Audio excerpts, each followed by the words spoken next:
Hello guys, welcome back to my channel. কেমন আছো তোমরা সবাই? আশা করছি ভীষণ ভালো আছো। ভগবানের কাছে প্রার্থনা করি তোমরা সবসময় খুব ভালো থেকো। তো চলে এসে আজকে আরও একটা ছোট্টখাটো মিনি ব্লগ নিয়ে।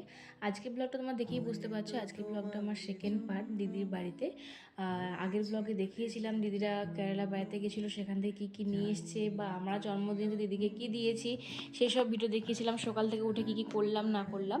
তো এখন হচ্ছে এই সেকেন্ড পার্টে দেখাবো যে বাকি আমরা সারাদিন দুপুর থেকে বিকেল পর্যন্ত কী করলাম সেটাই।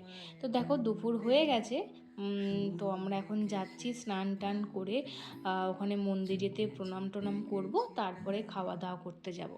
তো তার আগে তো আমরা সবাই মিলে রেডি হয়ে গেছি, আর এদিকে যাবার সময় দেখছি ডোডোবাবু এদিক ওদিক ঘুরছে সবারই কোলে কোলে। তো সেই জন্য ও একটা কাকিমার কোলে ছিল, তো ওখান থেকে নিয়ে আসা হলো আর কি। ডাকছিলাম, ছুটে ছুটে চলে যাচ্ছিলো। তো মেজদি বললো ওখানেই থাক, আমরা তো খাবো, তাহলে ওখানেই থাক। নিয়ে মাসিমণি তো আবার নিয়ে চলে আসলো। ডোডোটা এত মস্তানি হয়েছে, ও চোখে মুখে মস্তানি, দুষ্টুমি। আর ওকে দেখে আমি এখন এত মিস করি, ওকে যখনই দেখি না কেন এত মিস করি এখন, মানে কি বলবো, শুধুই মনে হয় যেন একবার যদি কাছে পেতাম একটুখানি চটকে নিতাম। তো ওকে ভীষণ মিস করছি, কিন্তু কিছু তো করার নেই, সব জিনিস কি আর চাইলে পাওয়া যায়? সঙ্গে সঙ্গে পাওয়া তো যায় না, তার জন্য ওয়েট করতে হয়। তারপরেই ভালো কিছু মিলে, সেরকমই আর কি। কিছুদিন ওয়েট করতে হবে, তারপরে ডোডোটা হয়তো আসবে। কবে দেখা হবে জানি না। তো যাই হোক, এখানে চলে এসেছি আমরা মন্দিরেতে। এরপরে সবাই মিলে এখন একটুখানি দক্ষিণা দিয়ে প্রণাম টনাম করে নেব। তো তারপর এখানে একটু কয়েকটা দুটো তিনটে ছবি তুললাম, ভিডিও করলাম। আর এখানেতে এই যে কপালে যে সেই চন্দনের ইয়েগুলো পরায়, সেগুলো একটুখানি পরে নিলাম। তাহলে চলো এরপরে খাওয়া দাওয়ার দিকে যাওয়া যায়, কারণ সুমিতদা বার ধরে ডাকছে যে আয় আয় আয়, প্রচুর পরিমাণে ভিড় হয়ে যাচ্ছে, জায়গা পাওয়া যাবে না। তো যা হোক করে তারপর সঙ্গে সঙ্গে চলে আসলাম ছুটতে ছুটতে। এখানে মেসোমশাই ভাগ্যিস জায়গাটা রেখেছিল অনেক কষ্ট করে, তার জন্য সবাই মিলে বসে পড়লাম। আমি, মেসোমশাই, ডোডো বসেছে আমাদের সাথে খাবে বলে, তারপরে মেজদি, মাসিমণি, বৌদি আর মা সবাই মিলে বসে পড়েছি। আমি এদিকে ডোডোকে বলছি তুমি খাবে তো বেবি, খাবে তো? ও বলছে যে না, ও কিন্তু সব বুঝতে পারে, সব কথা বুঝতে পারে, খুব দুষ্টু হয়েছে। আর এদিকে আমাদের ভাত তো পড়ে গেছে, ভাতের সাথে ছিল সেদিনকে শুক্তো আর একটা কুমড়ো পুঁই শাক, তারপরে ডালও ছিল। ডাল তো আমি খাই না, সেজন্য নিইনি। তারপরে আমি ডোডোকে বলছি নে নে একটুখানি নে, একটা আঙুল খেতেই হবে তোকে, একটু একটু খেতেই হবে। ও সমানে বলছে না না না, কিছুতেই খাবে না। তো আমি দিচ্ছিলাম, দেখো হাত সরিয়ে নিচ্ছে, আসলে ওর খিদেই ছিল না সেদিনকে, একবার খেয়েছিল, তারপর আবার যে দিদি এখন খাওয়াবে। এদিকে দেখো তারপর চাটনিও পড়ে গেল, কিন্তু এটা চালতার চাটনি ছিল, আমি খুব একটা খেতে ভালোবাসি, তার জন্য নিইনি। আর তারপর ছিল মিষ্টি, আমি সেটাও নিইনি। তো চলো, 1000 years খাওয়া later. দাওয়া আমাদের কমপ্লিট হয়ে গেছে। খাওয়া দাওয়া কমপ্লিট করে আমরা একটুখানি মানে শুয়ে পড়েছিলাম, ঘুমিয়েও পড়েছিলাম। ঘুম থেকে উঠে দেখি 5টা, সাড়ে 5টা বেজে গেছিলো। আর এবারে তো আমাদের বাড়ি যাওয়ার পালা, কারণ পরের দিনকে ছিল কি পুজো, একটা পূর্ণিমা বা অমাবস্যা কিছু একটা ছিল, পূর্ণিমাই ছিল মনে হয়, অমাবস্যা তো সামনে আসছে, পূর্ণিমা ছিল।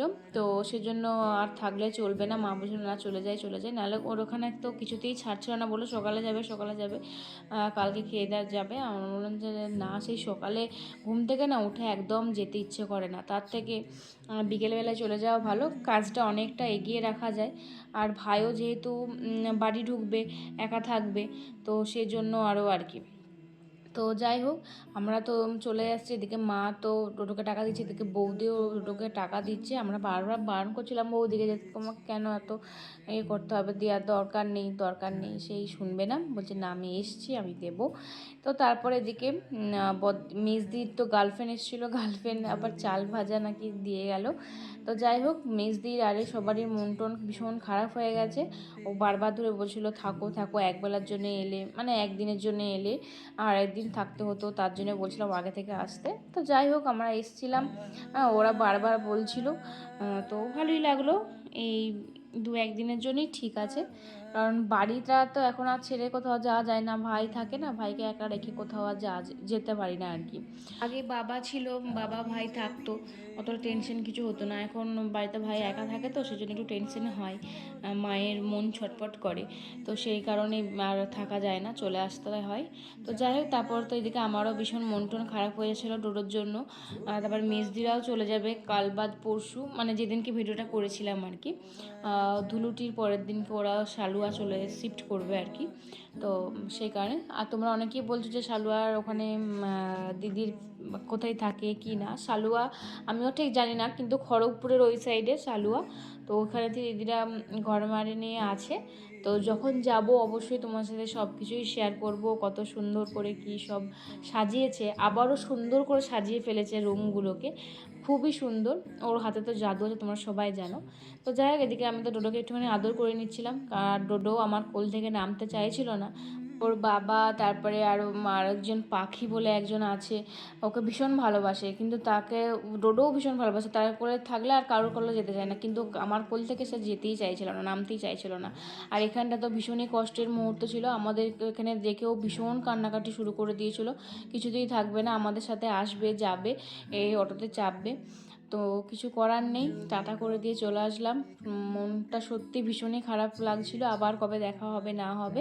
জানো তো, ডোডোরও ভীষণ মনটা খারাপ হয়েছিল সেদিনটা, কারোর সাথে কথা বলেনি, কারোর কোল থেকে নামতে চাইছিল না, যেতে চাইছিল না, কোথাও ঘরটা ঢুকলেই শুধু এ মা করছিল, আমাদেরকে খুঁজছিল। তো যাই হোক, কি আর করা যাবে। চলো আজকে ভিডিওটা এই পর্যন্তই, কেমন লাগলো সেটা অবশ্যই জানো, ভালো লাগলে অবশ্যই লাইক কমেন্ট শেয়ার করতে একদম বলবেন। দেখা হচ্ছে পরের ব্লগে, বাই।